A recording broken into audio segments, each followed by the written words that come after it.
Assalamualaikum warahmatullahi wabarakatuh. Perkenalkan, nama saya Muhammad Zainul Mutakin dari Program Studi Pendidikan Pancasila dan Kewarganegaraan dengan NIM 23 10 11 22 100004.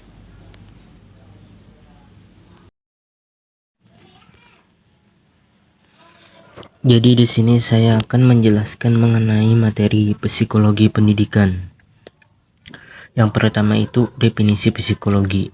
Psikologi berasal dari kata dalam bahasa Yunani psikologi, yang merupakan gabungan dari kata psyche dan logos.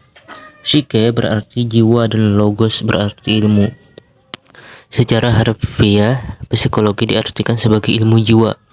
Istilah psyche atau jiwa masih sulit didefinisikan karena jiwa itu merupakan objek yang bersifat abstrak, sulit dilihat wujudnya, meskipun tidak dapat dipungkiri keberadaannya.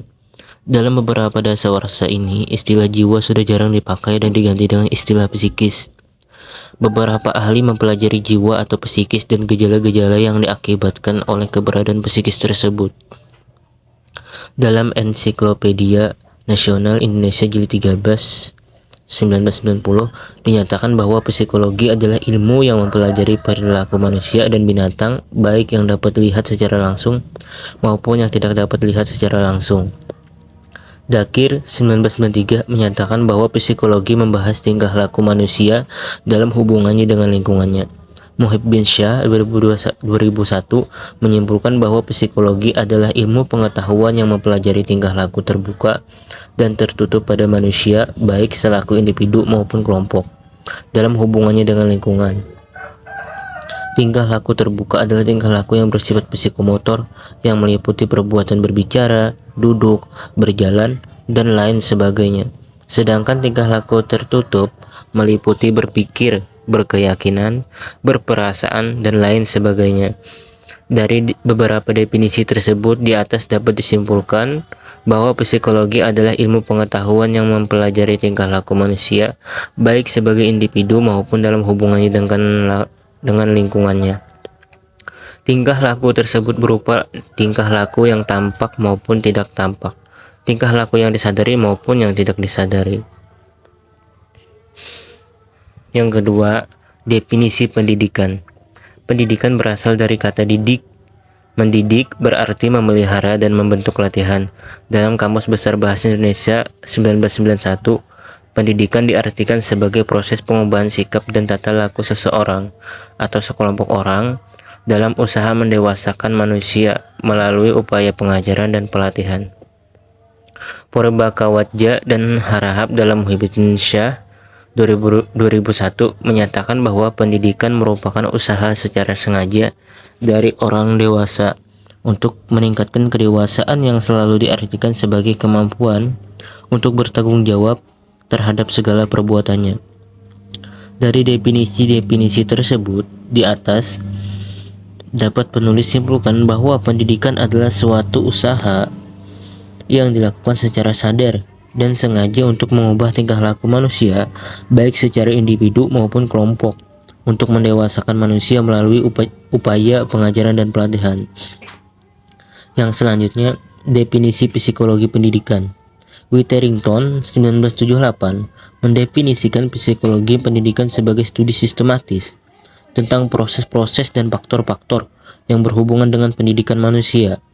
Sumadi Suryabrata 1984 mendefinisikan psikologi pendidikan sebagai pengetahuan psikologi mengenai anak didik dalam situasi pendidikan.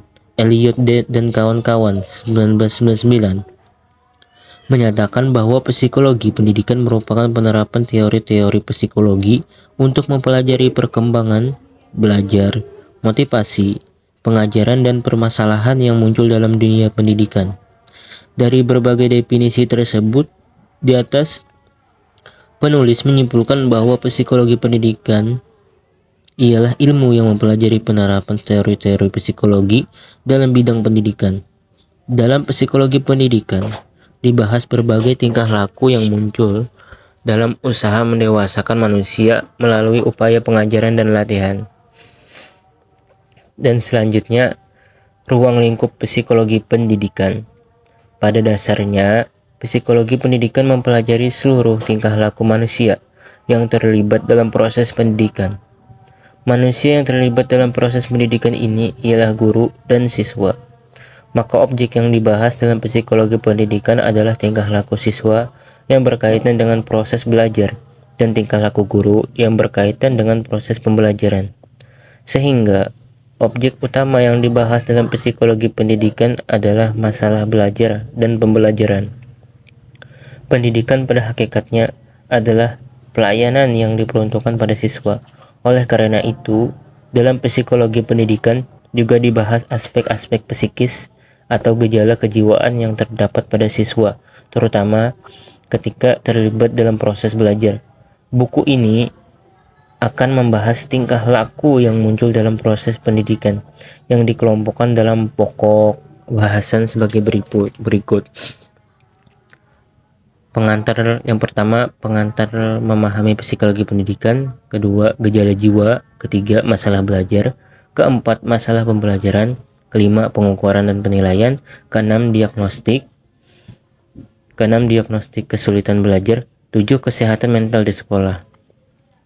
Psikologi pendidikan sebagai ilmu memberikan sumbangan terhadap pendidikan secara teoritis maupun praktis. Adapun sumbangan psikologi pendidikan adalah sebagai berikut. 1. Tiap tingkat perkembangan berbeda karakteristiknya. Setiap tingkat perkembangan memiliki karakteristik sendiri-sendiri yang berbeda-beda satu sama lain. Apabila seorang guru sudah memahami bahwa setiap tingkat perkembangan karakteristik anak itu berbeda, maka guru dalam menyelesaikan tugas mendidik dan mengajar akan menyesuaikan diri terhadap karakteristik anak didiknya. Dengan demikian, pelajaran oleh guru kepada para siswa akan berbeda di tiap-tiap tingkat perkembangan anak. Selanjutnya, ada psikologi pendidikan memberikan sumbangan berupa pemahaman secara alami, aktivitas belajar di ruang kelas. Psikologi pendidikan memberikan bekal kepada guru mengenai proses pembelajaran secara umum di ruang kelas dan mengembangkan teori yang lebih luas di ruang kelas. Keberhasilan guru di dalam kelas disebabkan karena guru itu memahami atau mengerti betul tentang karakteristik anak didiknya. Anak didik bukan benda tetapi merupakan objek yang memiliki pikiran, perasaan, dan kemauan. Oleh karena itu, dalam kegiatan pembelajaran, siswa dipandang sebagai subjek, bukan sebagai objek. Dengan demikian, pengetahuan tentang kondisi siswa di dalam kelas mutlak harus dipahami oleh seorang guru. Yang terakhir, psikologi pendidikan memberikan pemahaman mengenai perbedaan individual. Di dunia ini tidak ada dua atau lebih individu yang sama. Demikian pula guru dalam tugasnya akan menghadapi para siswa di dalam kelas dengan berbagai variasi. Dengan demikian, guru hendaknya memberikan pelayanan yang berbeda kepada peserta didiknya sesuai dengan karakteristiknya.